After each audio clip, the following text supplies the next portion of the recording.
Jesus chegou, chegou para mudar. Jesus chegou, chegou para mudar. Olá, meus irmãos, paz do Senhor a todos. Que bom estar aqui de volta para falar com os irmãos sobre mais um texto, sobre uma palavra do Senhor. Eu sou o professor João Bessi, este é o canal Teolotube, o canal onde encontramos reflexões da palavra de Deus de uma maneira bem simples, bem tranquila e de uma perspectiva armínio-wesleyana. Se inscrevam, deixem o seu like e apertem o sininho para receber as atualizações do canal. Tá bom? Vamos ao vídeo de hoje. O vídeo de hoje eu vou falar sobre Deus não querer, não gostar que os seus filhos pequem. Deus não quer que pequemos. A Bíblia que eu estou usando é Ara Almeida Revista e Atualizada. E o texto está em Tiago, capítulo 1, versos 14 e 15. Tá? Durante a explanação, eu vou buscar mais alguns textos, para explicar algumas coisas, pontualmente. Mas o texto principal é este, Tiago, capítulo 1, verso 14 e 15. Verso 14. Ao contrário, cada um é tentado pela sua própria cobiça, quando esta o atrai e seduz.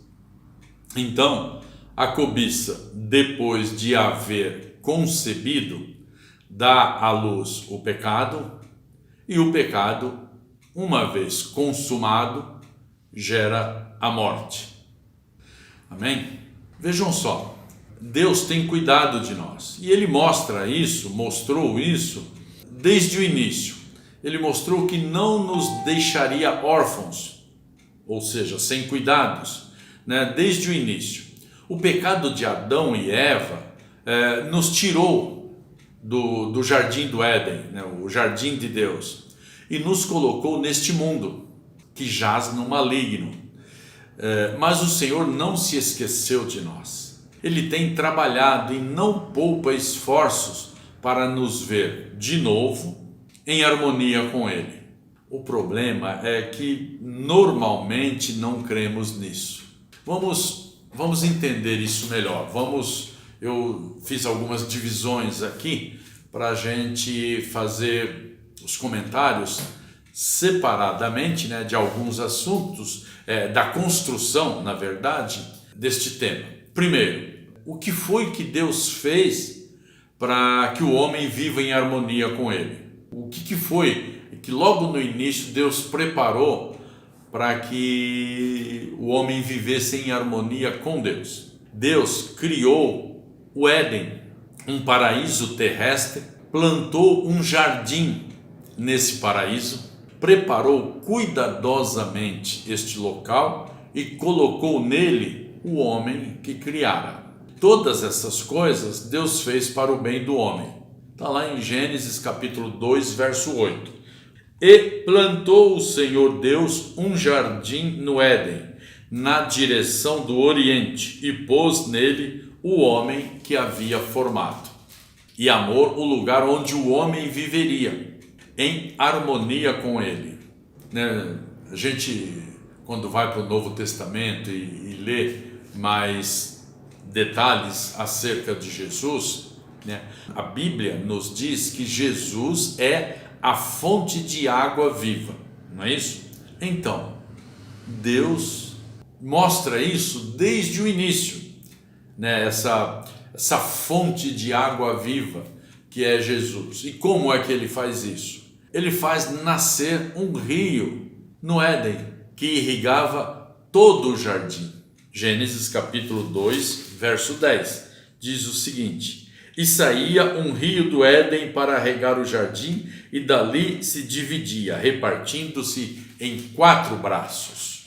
Então Deus prepara esse Éden, prepara esse local, planta nele um jardim e coloca neste local, neste jardim, muito bem preparado por Deus, o homem, a sua criação, e faz nascer neste Éden um rio que se dividia em 4 braços e irrigava todo o jardim.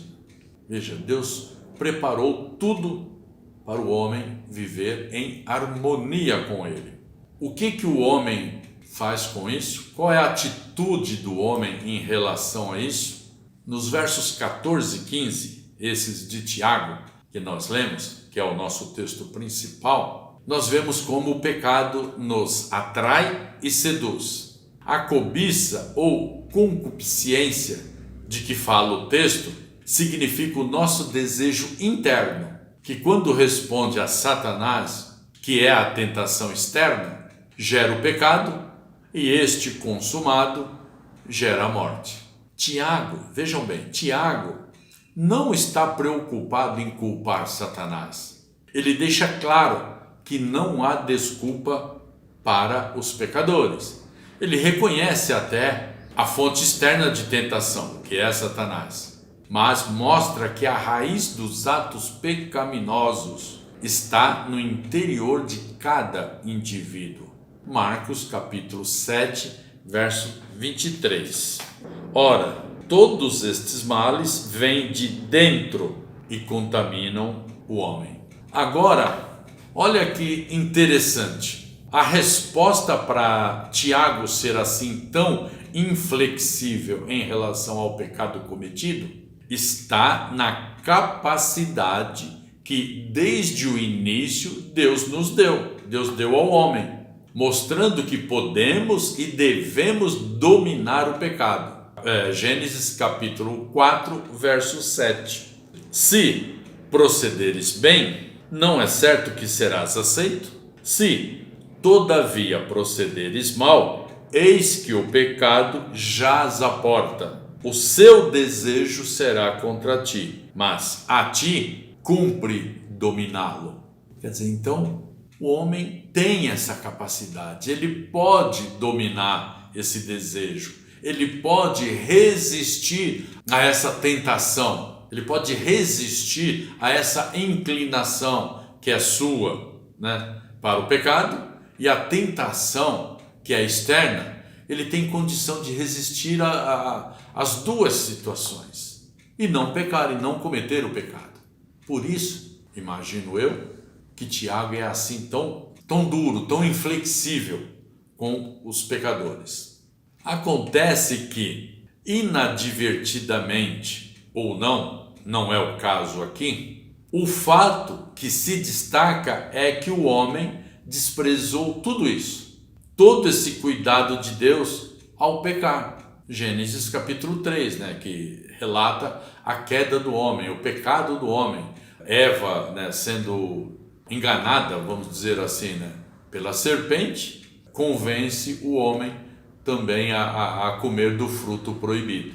Então, a gente trabalhar a ideia se foi inadvertido ou não é um outro assunto, mas o fato permanece. O fato que fica é que o homem pecou, sendo que a palavra de Deus diz, como nós lemos aqui em Gênesis 4, que o homem tem capacidade para resistir a isso. O homem, por decisão própria, pecou e se afastou de Deus. Perdeu o direito de viver nesse paraíso e deixou como legado, através dos tempos, essa descrença. Por isso é tão difícil para muitos crerem que Deus pode perdoá-los e mudar radicalmente suas vidas. Quer dizer, isso é como que se estivesse assim no DNA do ser humano, está entranhado no ser humano. O fato de pecar, de saber que pecou e de entender que esse pecado o afasta de Deus. Então, por isso, por causa desse pecado, ele tem dificuldades em crer que pode voltar para Deus. Deus tem feito um esforço grande para que seus filhos creiam nele novamente e voltem para ele. Há muitos que não acreditam mais em viver harmoniosamente com Deus. E, infelizmente, há muitos assim dentro da igreja. São religiosos apenas.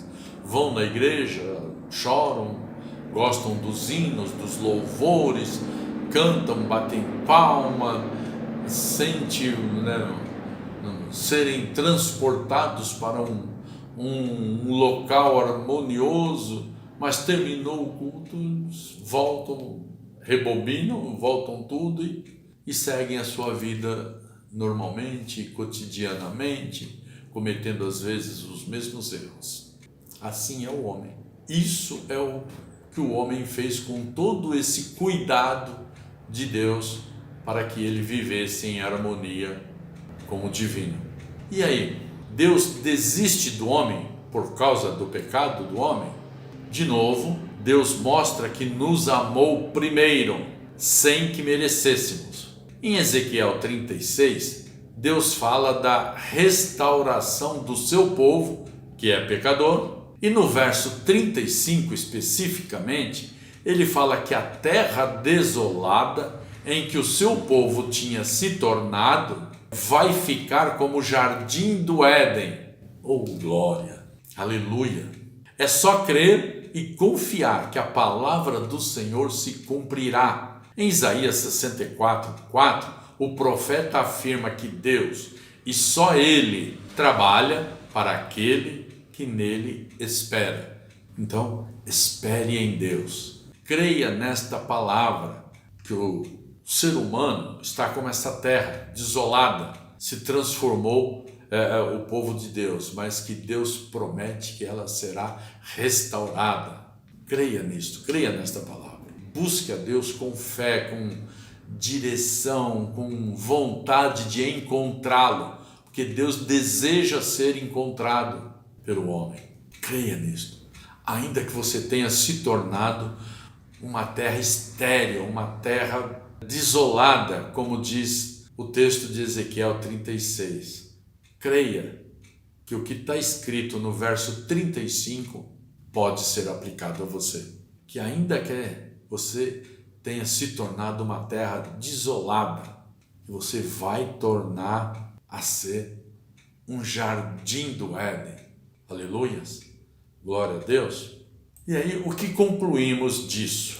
Deus enviou seu Filho único para pagar por todos os nossos pecados. Jesus veio, assumiu todos os nossos pecados e morreu na cruz, sepultando assim todos os nossos pecados e, ao ressuscitar, nos proporcionar condição de viver harmoniosamente com Deus. Aleluias! Note que Jesus foi enterrado num túmulo novo e que tinha um jardim em volta, na versão de João. João, capítulo 19, verso 41. Vamos ler lá só para a gente ver isso. No lugar onde Jesus fora crucificado, havia um jardim, e neste um sepulcro novo, no qual ninguém tinha sido ainda posto. Então você vê que João detalha o local onde Jesus foi sepultado. Marcos, o evangelista, fala apenas do túmulo, mas João vê também o jardim. E isto, cremos, para fazer com que nós, ao lermos esse texto, possamos fazer a ligação com o texto de Gênesis 2 e percebermos que o rio aqui simboliza Jesus, a fonte de água viva, ao lado do homem desde o início. Muitos só enxergam o túmulo. João nos mostra o jardim, para que entendamos que o próprio Deus plantou um jardim para o bem do homem. Lá no início de tudo, antes mesmo do homem pecar. E Deus sabia que o homem ia se afastar, ia pecar. E não desistiu do homem. Deus não desistirá. O que ele começou, ele terminará. Aleluias! Deus quer que vivamos em harmonia com ele, sem pecado, e não poupou nem o seu Filho único para que isto aconteça. Vocês podem dar glória? Deus preparou tudo para que o homem viva em harmonia com Ele. Deus percebeu, entendeu, viu que haveria percalços neste caminho e preparou as coisas para que, mesmo com os percalços, o homem iria cometer pecados, iria se afastar de Deus. Deus mandaria profetas, Deus mandaria enviados de Deus para falar com o homem, chamar o homem à razão de que Deus é por ele, e depois mandaria o seu próprio Filho, unigênito, único, para morrer na cruz do Calvário, pagando pelos pecados cometidos do homem, para que a partir disto, aquele que crê e entender o sacrifício de Cristo e viver a partir de então com fé nisto e de acordo com o que a Bíblia fala, este possa retornar a Deus. Tenha o seu caminho de volta a Deus aberto. Amém? Glória a Deus, meus irmãos. Muito obrigado. Este foi o nosso vídeo desta semana. De novo, não se esqueçam, se inscrevam no canal, deixem o seu like, o seu joinha, apertem o sininho para continuar recebendo as notificações, as novidades do canal. Amém? Até a próxima. Deus abençoe a todos.